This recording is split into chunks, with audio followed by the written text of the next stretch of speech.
안녕하세요, 티몽입니다. 4월 첫째 주 이슈 하이라이트 갖고 왔는데요. 지난주에 한국에서는 굉장히 큰 산불로 인한 화재가 있었고, 다행히 지금 시간에는 이제 진화가 완료가 됐는데요. 우선 모두가 같은 마음이시겠지만 이 화재에 대해서 회복이 잘 되고 관련되신 분들이 빠르게 물리적인 것뿐만 아니라 정서적인 부분에서도 회복이 빨리 되길 바라고, 지역 면에서도 되도록이면 많은 분들이 뜻을 모아서 함께 회복이 빨리 됐으면 좋겠다라는 마음은 다시 말할 필요가 없을 정도일 것 같습니다. 이 사건을 보면서 요 코멘트는 꼭 한번 넣어야겠다라고 생각을 했는데요.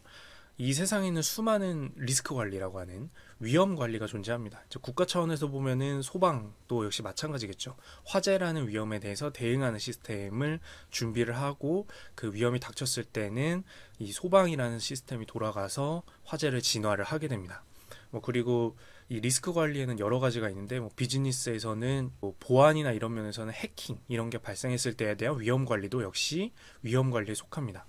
이 위험 관리라는 단어의 특징은 뭐냐면, 위험이 발생했을 때에서야 비로소 위험 관리를 그동안 잘 준비했구나라는 게 티가 납니다. 근데 위험이 발생하지 않으면, 예를 들어서 해킹이나 화재나 직원이 어떤 범죄를 저질렀다든지 이런 사건 사고가 발생하지 않으면, 이 위험 관리는 평소에는 위험을 관리할 사람을 교육하고, 그 직무의 사람들을 교육하고, 충분히 필요한 어떤 장비, 컴퓨터면 컴퓨터, 아니면 소방이면 소방 장치, 또는 보안이면 보안 비용 같은 것들을 준비하고, 이러면서 계속해서 발생하지 않은 일에 대해서 비용을 투입을 하게 됩니다. 숫자로 비용, 마이너스 비용으로만 찍히게 되다 보니까 대부분 이것을 좀 안 좋게 보게 됩니다. 담당 부서를 비용만 쓰는 부서라고 보는 경우들도 굉장히 많아요. 숫자만 보시는 분들은. 근데 그러지 않기 위해서는 위험이 터지지 않아도 그 위험 관리를 하는 부서를 항상 모든 다른 직원과 사람들이 정말 필요한 곳이다, 저곳이 있기 때문에 그 위험이 발생할 확률도 줄어드는 거지만, 발생했을 때는 우리가 그동안 항상 구비해준 자원으로 위험이 발생했을 때 정말 헌신해서 그 위험을 막아줄 분들이다라고 인식을 하고, 경영이나 관리직급에서 이것에 대해서 비용만 보고 줄이려고 한다든지 삭감하려고 한다든지 할 때, 많은 사람들이 아니다, 저게 있어야 우리가 마음 먹고 일을 하고 살고 할 수 있는 거다라고 막아주는 행동이나 최소한 마음가짐은 갖고 있어야 우리 일상에서 위험이 발생하지 않았을 때의 위험관리 관련된 그 일자리와 직무들이 제대로 대우받고, 실제로 우리가 위험이 발생했을 때 우리가 위험 관리를 준비하고 우대한 만큼 보호받게 되는 거라고 생각을 합니다. 그래서 비단 화재뿐만 아니라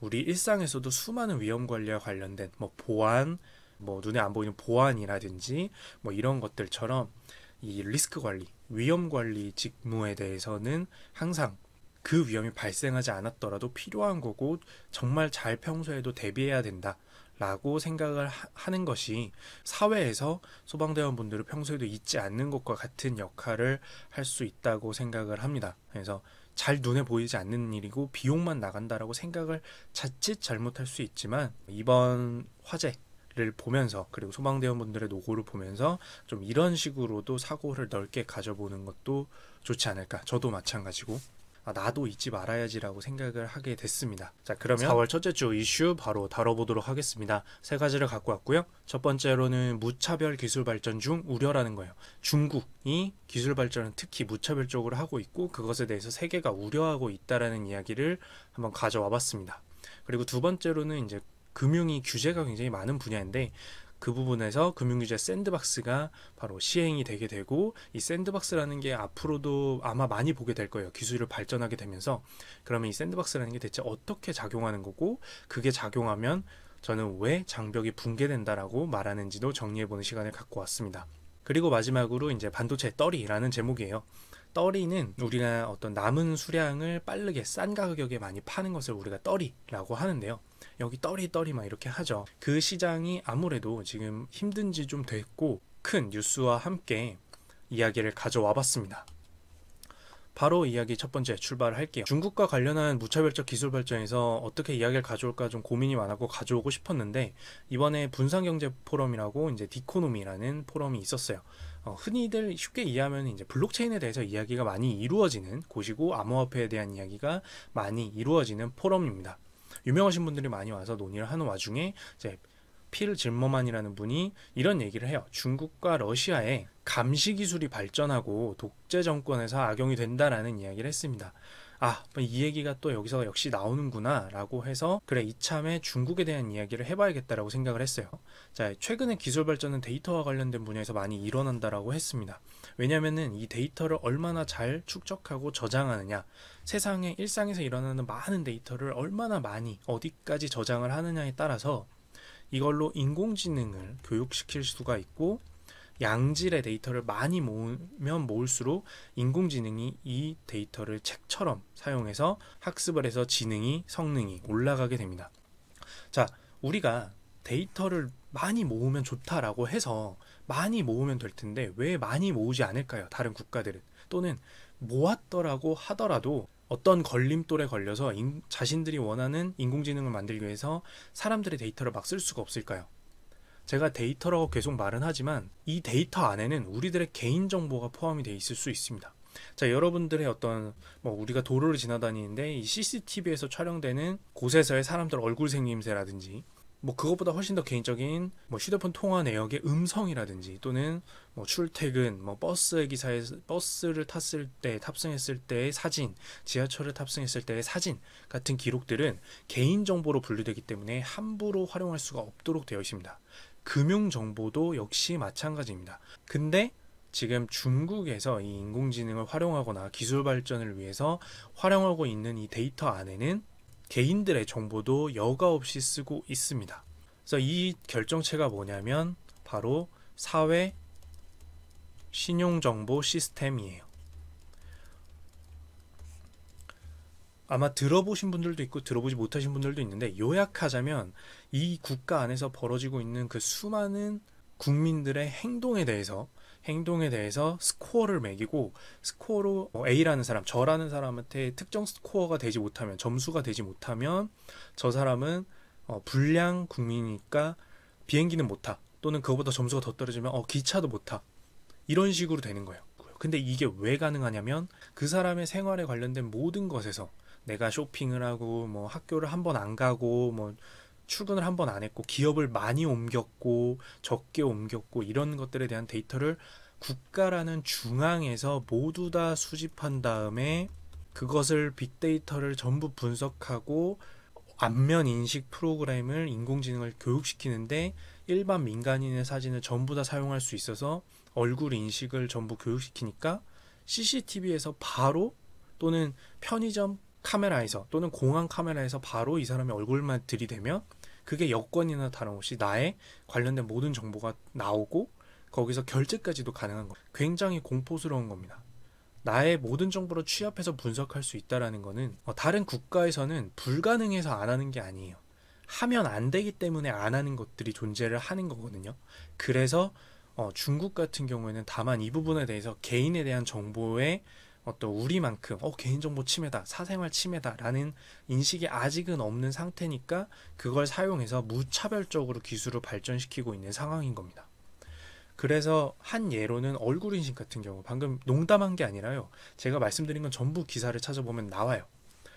사진 한 번만 찍으면 공항이나 편의점에서 결제가 가능하고 내 개인정보가 모두 조회가 가능한 거고요. 그리고 나라는 사람이 학생 시절부터 출결은 잘했는지, 그리고 회사를 이직을 많이 했는지 안 했는지 이런 것들을 모두 다 감시해서 점수를 매기고 평가를 한다라는 겁니다.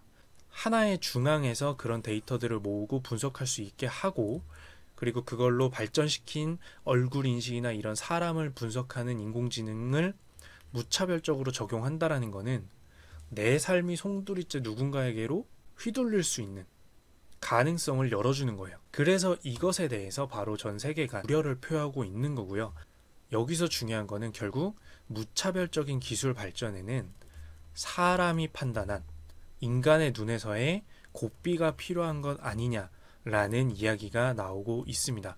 그래서 여기서는 이제 문과분들, 인문학을 하신 분들께서 조금 어깨 피고 생각을 할 만한 게, 기술은 발전시킬 수 있다고 해서 발전시키는 것뿐만이 아니라 그것이 사람의 삶과 연관이 되어 있는 부분이라면 무엇이 되고 무엇이 안 되는지에 대해서 우리가 그 기술을 발전하기 전에 앞서서 그건 이런 우려점이 있으니까 안 될 것 같다, 이런 규제를 먼저 둔 다음에 발전시켜야 될 것 같다라는 것에 대해서 인간의 눈으로 고삐를 만들 필요가 있긴 하다라는 것을 알 수가 있습니다. 그래서 굉장한 기술 발전과 관련된 하나의 커다란 이슈이기 때문에 다들 알아두시면 이 기술 발전 사회에서 인간이 뭘 해야 되는가, 어떤 판단을 해야 되는가에 대해서는 특히 대답이 될 수가 있을 것 같아요. 무엇이 되고 무엇이 안 되는지요. 자, 두 번째 주제는 장벽 붕괴, 금융규제 샌드박스예요. 자, 이 중에 우선 샌드박스, 금융규제라는 단어에 대해서 먼저 알아볼게요. 금융이라는 분야는요, 그냥 쉽게 생각해서 돈을 다루는 분야다 보니까 규제가 정말 심합니다. 개개인들의 돈과 관련돼서 그 돈에 피해를 입힐 수도 있는 굉장히 민감한 분야라서 규제가 굉장히 센 업종이라고 할 수가 있습니다. 금융업종이. 그래서 대부분이 이제 신사업 기획이나 이런 것들을 해보면 규제 앞에 바로 막히게 되는 것이 금융인데요. 이렇게 규제가 많이 필요한 분야더라도 여러분이 잘 알고 있는 핀테크처럼 우리가 분명히 기술이 발전해서 그 분야 자체도 새로운 기술을 적용해서 발전시켜야 할 때는 이 규제를 살짝 벗어나서 일단은 좀 테스트 해보고 이 기술은 유용하다라고 하면 안착시키는데 우선은 이 규제 밖에서 조금 테스트 해보는 필요가 있어요. 그때 바로 샌드박스라는 것이 등장을 합니다. 샌드박스는 문자 그대로 모래가 담긴 박스를 의미하는데, 이 모래가 담긴 박스 안에서는 모래성을 쌓았다가 다시 허물었다가 또 다른 거 모양 만들었다가 땅도 팠다가 이런 식으로 조금 자유롭게 놀면서도 빠르게 했다 안 했다 할 수 있는 것이 특징이라고 할 수 있는데요. 이 이미지를 그대로 가져다가 생각을 하시면 됩니다. 이런 기술 같은 경우에는 허가해서 한번 해봐라, 그리고 하다가 문제가 발생하면 추가 규제를 하겠다 라고 하는 것이 바로 샌드박스의 취지입니다. 금융규제 샌드박스가 자리를 잡게 되면 어떤 면에서 달라지는 건지를 간단히 컨셉만 이해해보면, 자, 규제라는 건 뭐죠? 무언가를 못하게 막는 거예요. 보통은 국민들에게 피해가 될 만한 것들을 규제해서 기업들이 못하도록 막는 것이 규제겠죠. 근데 어떤 업종의 회사한테 무언가를 못하게 막고 있었던 것을 가능하게 해준다라는 것은 어떤 의미일까요? 바로 본인들이 여태까지 못했던 타 업종의 업무도 수행할 수가 있게 된다는 거고, 결국에는 그게 바로 장벽을 허물게 돼서 업종 간 영업 장벽이 허물어지게 된다는 거예요. 이번에 샌드박스에서 허가된 여러 가지 것 중에 하나는 금융회사에서 커피를 판매하게 된다든지, 즉 식음유업을 일부 하는 거죠. 그런 것들이 허가된 것도 있고요. 여러분들이 잘 알고 계시는 것들 중에는 이제 금융상품이 현재는 본인의 회사에 판매하는 것만 본인 회사에서 영업이 가능하도록 되어 있습니다. 근데 이것을 한데 모아서 일사전속주의라고 해요. 하나의 회사는 소속된 상품만 판매를 해야 된다라는 것 때문에 여태까지 핀테크 회사들이 뭘 못했었냐면 바로 다양한 금융회사들의 상품들을 한데 모아놓고 마치 바로 그 핀테크 어플리케이션 안에서 이걸 클릭하면 바로 구매할 수 있도록 하는 것들을 만들지를 못했습니다. 그런데 이번에 샌드박스에서 허가가 되면 이 일사전속주의를 조금 바꿔서 각 회사에 존재하는 상품들을 한 군데서 모아놓고 거기서 클릭해서 바로 구매할 수도 있도록 만드는 것이 등장할 수도 있다. 자, 여기서 포인트는 첫 번째는 결국에는 업종 간 장벽이 허물어진다 라는 거예요. 장벽이 허물어진다라는 거. 자, 기술과 금융을 조합하려고 해봤더니 기존의 금융 규제가 워낙 빡빡하니까, 자, 기술로 분명히 구현은 가능한데 규제에 가로막힌 것들이 있는 거예요. 좀 재미난 아이디어로는 금융사에서 요식업을 한다든지 이런 것도 있을 수 있고, 반대로 요식업을 하는 곳에서 금융 업무가 가능하게 한다든지 또 존재합니다.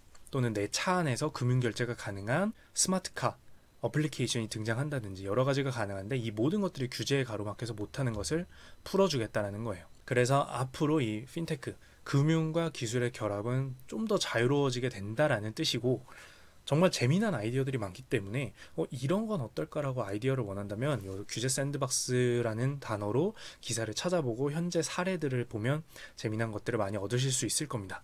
근데 다만 이 이야기를 마무리하기 전에 사실은 이 순서의 의미가 있는데요. 우리가 앞에서 중국이 무차별적으로 기술 발전하는 것 자체가 위험하다 라는 것들을 충분히 보여드렸습니다. 개인의 감시사회가 될 수도 있다라는 점이었는데요. 이 금융규제 샌드박스 같은 경우에는 감시사회까지는 아니지만 아무래도 어쨌든 돈과 관련된 분야에서 규제를 일부 풀어주는 것이기 때문에 이 금융규제 샌드박스 덕분에 등장하게 되는 새로운 핀테크 어플리케이션이나 이런 것들에 있어서는 규제가 약화되어 있는 상태이기 때문에 사용할 때 내가 피해를 보지 않도록 되도록은 조심은 하면서 사용하는 게 좋습니다. 그들도 영업하면서 어떤 문제가 발생할지 모르는 부분이 조금은 있을 수 있다는 거죠. 그분들도 대비는 하겠지만. 그래서 우리가 기술 발전에서 혹시나 무차별적인 부분은 없는지 이 샌드박스에서도 역시 체크해야 된다까지 알아두시면 무조건 좋다 보다는 어떤 장단점이 있는지 양쪽에 대한 의견을 모두 가지면서 세상의 변화를 바라볼 수 있을 것 같아요. 이 분야에서는 특히 핀테크겠죠. 자, 그리고 마지막 이야기로 가보도록 하겠습니다. 반도체 떨이에요. 아무래도 국내 같은 경우에는 그 S전자 때문에 이 반도체 시장의 변화에 따라서 국내 코스피나 국내 경제에도 큰 타격을 입히게 됩니다.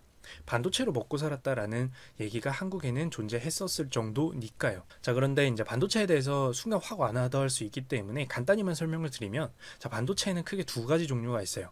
메모리 반도체 그리고 시스템 반도체라고 부르는데, 쉽게 생각해서 메모리 반도체, 즉 반도체라는 것 중에 우리나라에서 강점을 보이고 있는 분야는 바로 저장을 하는 반도체를 만드는 거예요.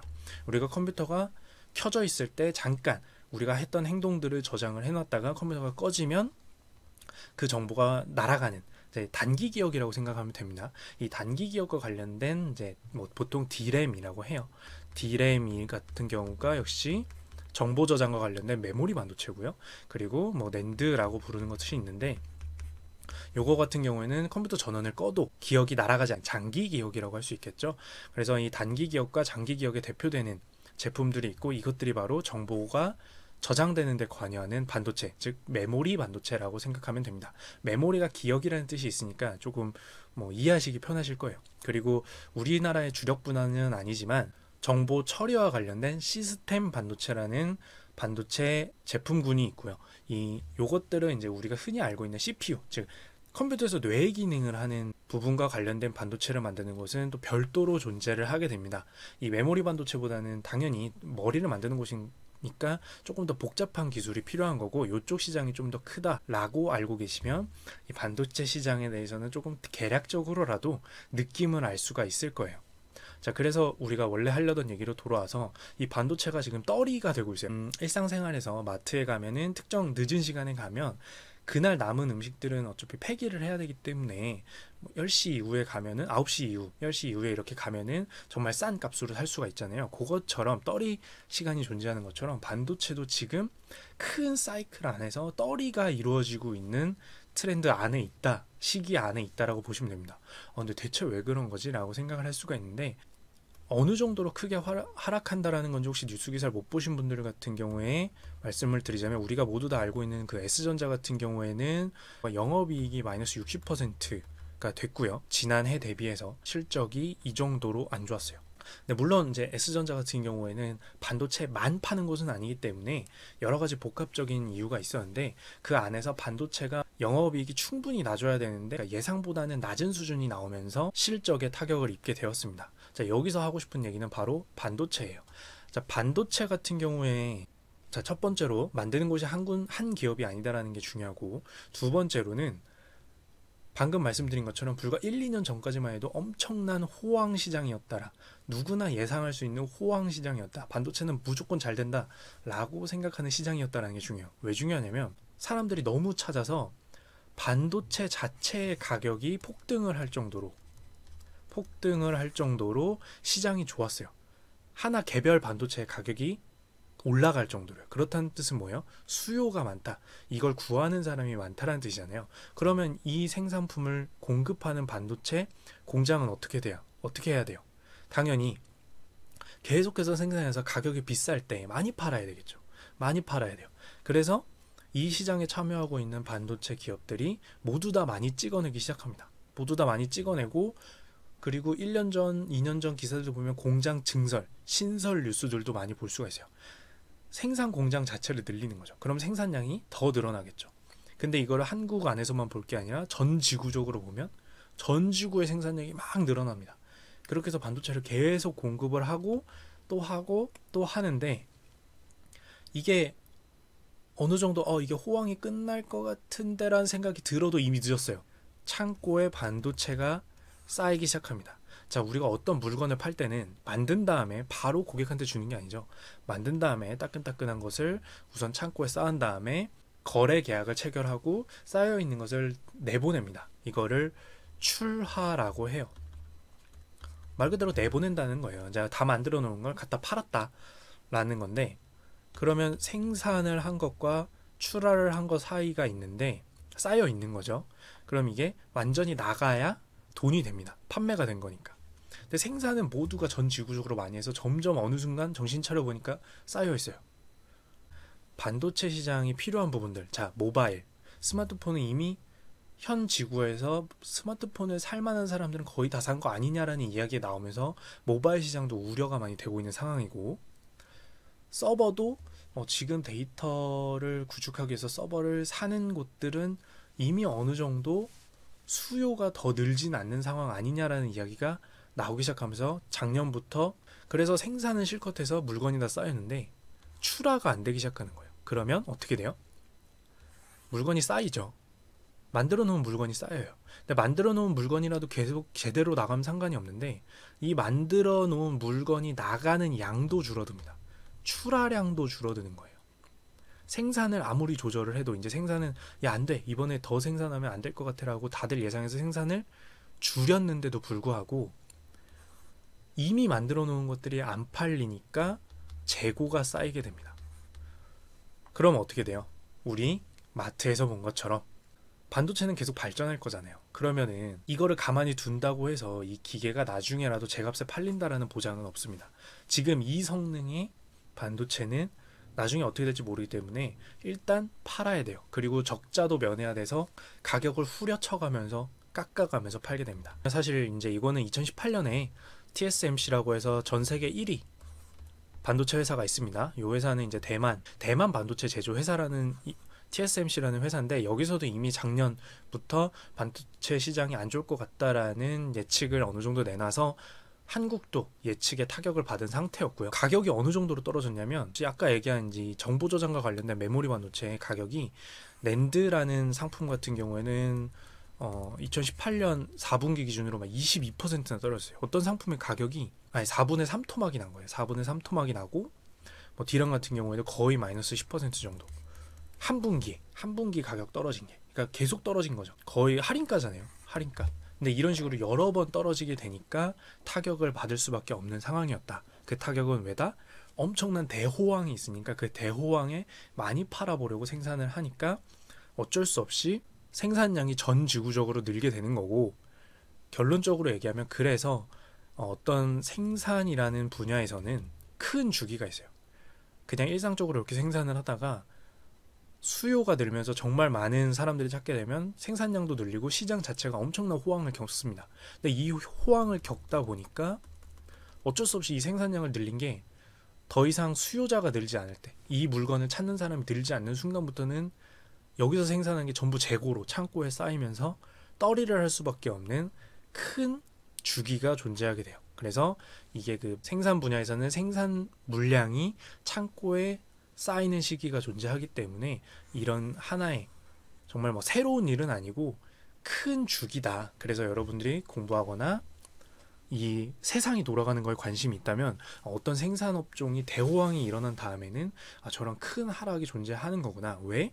그들이 대호황 때 생산한 물량이 창고에 쌓이기 때문에 라고 생각을 해볼 수가 있습니다. 어떻게 보면 세상이 돌아가는 하나의 이치 중 하나인 거죠. 이번에 반도체 실적과 관련해서 큰 이슈가 있었기 때문에 그걸 가져오면서 우리가 데이터를 볼 때 또는 뭐 뉴스를 볼 때, 그렇지, 이런 게 바로 트렌드지, 뭐 이렇게 하면서 좀 더 세상의 한 구조를 알아가는 것처럼 재밌게 보셨으면 좋겠습니다. 물론 시장은 조금 더 좋아졌으면 좋겠지만요.